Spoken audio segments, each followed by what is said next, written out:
রমাদান কারীম। এই যে এখন মনে হচ্ছে যে না রমজান আসছে, রমাদানের একটা ভাব, মাশাআল্লাহ সুবহানাল্লাহ। রোজার কিছু বিধিবিধান আছে, রুলস এন্ড রেগুলেশনস আছে, এবং রমাদান আসলেই আমরা অনেক প্রশ্ন পাই দেশ থেকে, দেশের বাইরে থেকে। আমাদেরকে প্রশ্নগুলো খুব কমন কোশ্চেন এগুলো করে যে এটা করা যাবে কিনা, এটা করলে কি রোজা ভেঙে যায় কিনা, রোজা রাখতে পারতেছি না তো কি করব। এই কোশ্চেন গুলোর সম্মুখীন আমরা হই। আমরা যদি এই রুলস এন্ড রেগুলেশন, এই জুরিসপ্রুডেন্স গুলো একটু রিভাইজ করে নেই, তাহলে পুরো মাস ব্যাপী কিন্তু আমরা খুব ভালোভাবে সিয়াম পালন করতে পারবো। আমাদের কনফিউশন গুলো দূর হবে, এবং কারোর মধ্যে যদি কোনো জিজ্ঞাসা থাকে সেটাও আমরা কি করতে পারবো, আমরা সলভ করে দিতে পারবো ইনশাআল্লাহ বিইذنিল্লাহ। আসুন আমরা আমাদের নিয়তটাকে খালেস করে নেই যে আমরা কিছু দিনই কথা শিখবার জন্য, জানবার জন্য, নিজেকে আলোকিত করবার জন্য এখানে বসেছি।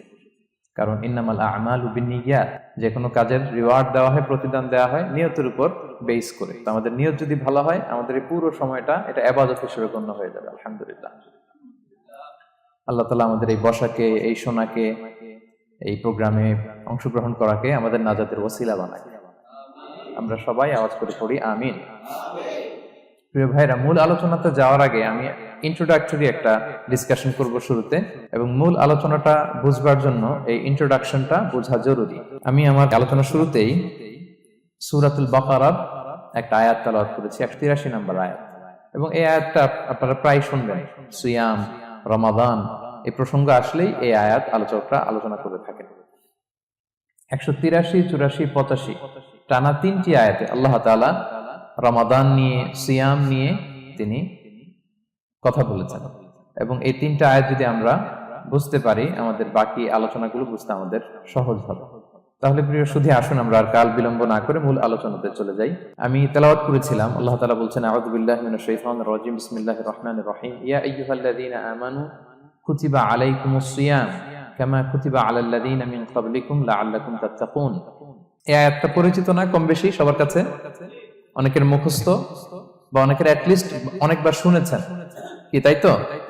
আচ্ছা, এই আয়াতে আল্লাহ তাআলা বলছেন, ইয়া আইয়ুহাল্লাযীনা আমানু, ওহে বিশ্বাসীরা, মানে আমরা, কুতিবা আলাইকুমুস সিয়াম, তোমাদের জন্য সিয়ামকে ফরজ করা হয়েছে, কামা কুতিবা আলাল লাযীনা মিন ক্বাবলিকুম, যেমনি তোমাদের পূর্ববর্তীদের উপরও ফরজ করা হয়েছে, লাআল্লাকুম তাত্তাকুন, যাতে করে তোমরা মুত্তাকি হতে পারো, বা আল্লাহ সচেতন হতে পারো, বা গড কনশিয়াস হতে পারো, যেভাবে বলে। So this is the very verse of সিয়াম, যেখানে আল্লাহ তাআলা আয়াতের প্রথমাংশে বলছেন যে ওহে বিশ্বাসীরা, সিয়ামকে তোমাদের উপর ফরজ করা হয়েছে। এই অংশ থেকে বোঝা গেল এই যে আমরা সিয়াম পালন করছি এটা নফল, তাই না? রমাদানে এই যে সিয়াম পালন করতেছি এটা নফল না, এটা কি ফরজ। আমরা যে সিয়াম পালন করতেছি এটা ফরজ, এটা অব্লিগেটরি, ছাড় নাই, সেটা রাখতেই হবে। ওকে, তাহলে এটা ফরজ। আমরা অনেক নফল সিয়াম অফার করি, আমরা আশুরার রোজা রাখি, আমরা শাওয়ালের 6 রোজা রাখি, আমরা আরাফাতের রোজা রাখি, আমরা সোমবার বৃহস্পতিবার রাখি, আমরা প্রতি মাসের 13, 14, 15 রাখি, কিন্তু ওগুলো ফরজ না।